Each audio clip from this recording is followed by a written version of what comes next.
महाराज जी, एक साधक हैं, वो किसी परिस्थितिवश यहाँ उपस्थित नहीं हो पाए हैं और उन्होंने विनम्र प्रार्थना की है कि अगर आप कृपा करके उनके इस प्रश्न का समाधान करेंगे तो उनको भजन में सहयोग मिलेगा जी।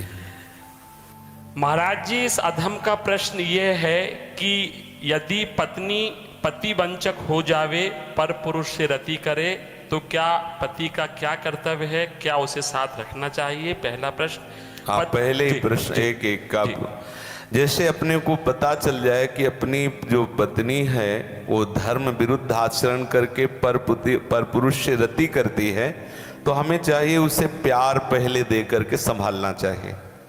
क्योंकि आजकल ये गलतियां साधारण स्वरूप धारण कर रही हैं। नए नए बच्चों को ना तो हम ब्रह्मचर्य के बारे में शिक्षा दे पा रहे हैं, ना हम उनको इस धर्म के बारे में शिक्षा दे पा रहे हैं।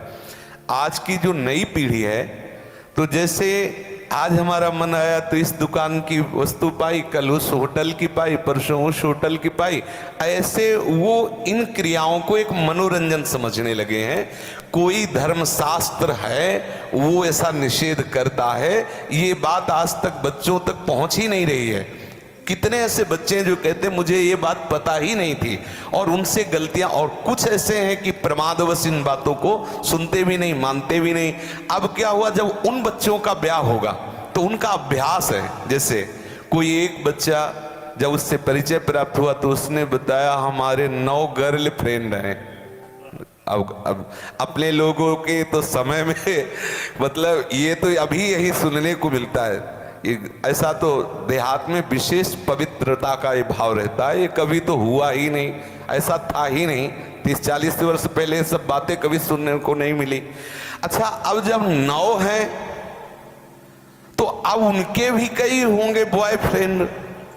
अब उनके संबंध कैसे हैं, अब ये तो हम नहीं जानते ना। मित्र बनाना कोई दोष नहीं है, लेकिन मित्र बन के अपनी सीमा में पवित्र रहना ये बड़ी मुश्किल बात है। क्योंकि बड़े बड़े साधक जो जितेंद्रियता के मार्ग पर चलते हैं उनसे भी चूक होने की संभावना रहती। फिर जहां ये प्रश्न ही नहीं है जितेंद्रियता का, जहां साधन का प्रश्न ही नहीं है, वहां पवित्र रहा जा सके, मुझे तो लगता है असंभव, मुझे लगता है असंभव। अब यदि उनकी आदतें वहां खराब हो चुकी हैं तो ब्याह होने के बाद उस आदत को एकदम रोक पाना बहुत ही कठिन है। उसके मन में आएगा, चाहे जितना सुंदर उसका पति हो, लेकिन वो स्वभाव है, उसने कभी मर्यादा का पालन नहीं किया, तो उससे ये गलती हो जाना स्वाभाविक है, क्योंकि नींव खराब हो चुकी है। अब क्या करे, पहला कार्य पति का है कि उसे प्यार करके, लेकिन ये वही सुधार सकता है जो स्वयं में सुधरा हो। पहले पति को देखना चाहिए कि मैं एक पत्नी व्रत हूं, क्या मैंने कभी भ्रष्ट आचरण नहीं किए, क्या मैं अभी भ्रष्ट आचरण नहीं कर रहा। यदि नहीं तो फिर उसके लिए उत्तर है, वो एक बार पत्नी को प्यार से दुलार से संभालने की चेष्टा करे, उसको समझाए कि उसका वो कार्य बहुत बुरा है। पति वंचक पर पति रति करई, रो रो नरक कल्प शत परई। न जाने कितनी ताड़ना उसको भगवत विधान से मिलती है। यदि आपको पति थोड़ा कुरूप मिल गया है, थोड़ा योग्य नहीं है, और आप ऐसा दुराचार इस भाव से, तो वो बहुत दंड का कारण बनेगा, वो बहुत हानि का स्वरूप है।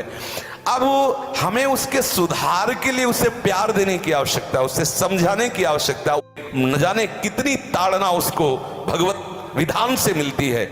यदि आपको पति थोड़ा कुरूप मिल गया है, थोड़ा योग्य नहीं है, और आप ऐसा दुराचार इस भाव से, तो वो बहुत दंड का कारण बनेगा, वो बहुत हानि का स्वरूप है।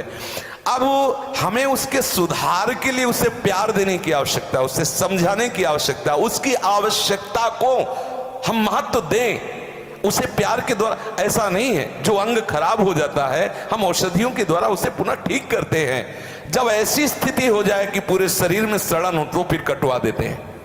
जब ऐसी स्थिति हो जाए कि बहुत बार समझाने पर भी धर्म विरुद्ध आचरण, तो फिर अपने भारतीय संविधान में तलाक की व्यवस्था है, फिर वो विधान कर ले, मारने पीटने की जरूरत नहीं है। उसको साबित करके कि आपको बहुत बार समझाया लेकिन आप धर्म विरुद्ध आचरण करते हैं और मैं धर्म के मार्ग में चलना चाहता हूं, इसलिए हम आपको प्रणाम करते हैं, नमस्कार करते हैं, आप अपना मार्ग चयन कर लीजिए। दंड देने का विधान सरकार को है, स्वयं को नहीं। पहले प्यार के द्वारा समझाए, ना समझ में आए तो संबंध खत्म कर दे, लेकिन उसे किसी भी तरह से ऐसे प्रताड़ित ना करे जो हमारे राज्य विधान के विपरीत पड़े, जो हमारे राज्य संविधान के विपरीत पड़े। पहले प्रश्न का उत्तर। महाराज जी, पत्नी के लिए प्रायश्चित क्या है? क्या भजन से उस स्त्री का कल्याण हो भजन सकता से है? किसी का भी कल्याण किया जा सकता है। अगर वो व्यभिचारिणी पत्नी है और हमारे प्यार से वो सुधरना चाहती है तो भगवान नाम का आश्रय लेकर के उससे मार्ग में बढ़ाना चाहिए। वो निश्चित भगवत प्राप्त हो जाएगी, उसका निश्चित सुधार हो जाएगा। जब वैश्याएं भगवत प्राप्त हो गई तो वो क्यों नहीं हो सकती?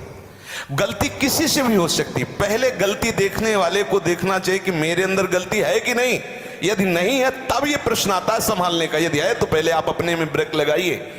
आप चलो भ्रष्ट आचरण से और उसको बनाना चाहो पतिव्रता तो असंभव। यदि आप सत्य मार्ग से चलोगे तो आप में वो दम है, वो प्यार है, उसे समझाया जा सकता है। कितने ऐसे सद्भावना वाले हुए हैं कि संस्कारवश वैश्यालय में फंसी हुई लड़कियों को उन्होंने पत्नी स्वीकार किया और एक सदगृहस्थी की तरह जीवन उनको यापन करने का अवसर दिया। फिर वो तो पत्नी है, यदि वो स्वभावश गलती कर जाती है तो ऐसा नहीं कि आप उसको दंड दें। प्यार के द्वारा, आदत है बिगड़ गई, उसे संभाला जा सकता है, आदत से सुधार किया जा सकता है। यदि नहीं सुधरती तब त्याग का प्रश्न उठता है, फिर उसे त्याग दे देना चाहिए। दंड देने का अधिकार नहीं। कोई है कि किसी तरह भी ऐसी पत्नी को मार देना चाहिए, नहीं, ऐसा अधिकार नहीं। भारतीय संविधान में और भागवतिक संविधान में, दोनों में नहीं। त्याग कर दो। आपका संबंध नहीं बनता तो नमस्कार, आप अपने मार्ग को देखिए। हमारा आपका पाणिग्रहण संस्कार हुआ था धर्म पूर्वक चलने के लिए। यदि आप धर्म पूर्वक नहीं चलती, आप स्वीकार करो कि आपको बहुत बार समझाने पर भी फर्क नहीं पड़ा, इसलिए आप अपना मार्ग चयन कर लीजिए। ऐसा चलना चाहिए। और उद्धार तो अपिचेत दुराचारो भजते मां मनन्य भाग। जिसने ये निश्चय कर लिया अबलो नशानी अपना, आज से ही वो परम पवित्र है। आज से अभी साधुरे संबंधव्या सम्यक दर्शिता। ऐसा गलती होती रही, स्वभावश गलती, आज से अब नहीं करूं। उसी समय से वो महात्मा है, वो पवित्र है, भगवत शरणागत है, इसलिए उसको आदर देना चाहे।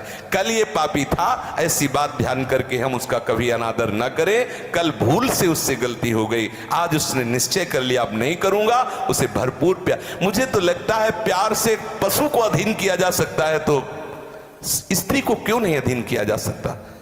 मुझे तो लगता है यदि हम उसकी एक एक वृत्ति को अपने प्यार में पगा दें तो संभाला जा सकता है। प्यार एक बहुत बड़ी सामर्थ्य है। प्यार में बहुत बड़ी सामर्थ्य है। कोई कितना भी गंदे स्वभाव का पुरुष हो या स्त्री हो, यदि वो परस्पर एक दूसरे को प्यार देने लगे तो सबको प्यार की भूख है, सबको प्रेम चाहिए, सबको चाहिए अपनापन। हो सकता है आपके द्वारा वो अपनापन उससे ना मिलता हो जो उसे चाहिए, अगर वो पूर्ण होने लगे तो हो सकता है उसका स्वभाव सुधर जाए। हमें हर तरह से पहले प्रयास करना चाहिए कि हमारी पत्नी हमारे भाव के अधीन हो जाए, हमारे सत्मार्ग में चलने वाली बन जाए। जब ऐसा ना हो तो अंतिम बात है त्याग दे, उसे दंड विधान के द्वारा स्वयं दंड न दे।